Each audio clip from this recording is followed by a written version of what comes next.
Then back in 1983, I think, is when the conversation started. So I was very active in a local church, in particular in church and community organizing.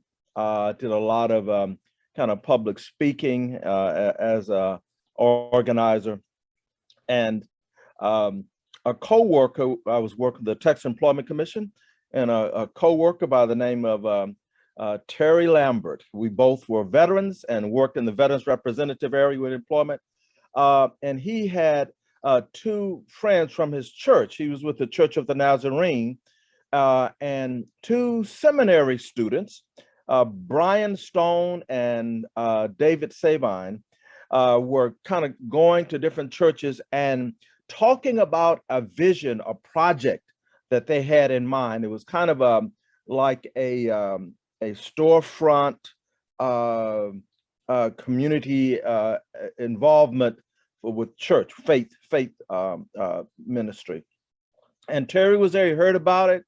And what they were trying to do is bring together a small group of leaders to talk about this idea of a kind of beloved community, a kind of liberation theology premise.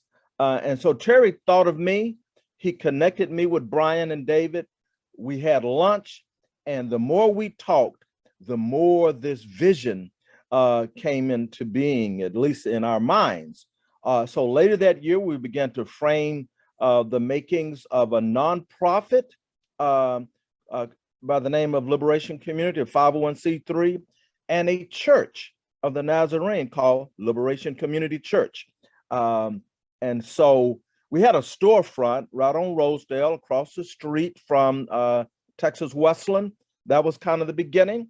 And then later, the church at Rosedale, about the 3600 block of Rosedale, became available. And so the 1984, as we launched Liberation Community and the Liberation Community Church, we started a kind of a inner city ministry. So we had a food pantry.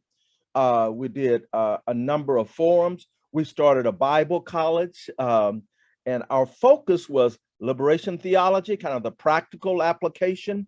We dealt with Paulo Freire, pedagogy of the oppressed, Martin Luther King's principles of nonviolence, and the beloved community. And so those are some of the basics, but and at the center of that was this idea, that came from liberation theology, that that the poor should be at the center point. So we advocated for a preferential option for the poor. So if we want to know how our society is doing, we need to look at the well-being of the least among us, those that are most vulnerable. And that was our orientation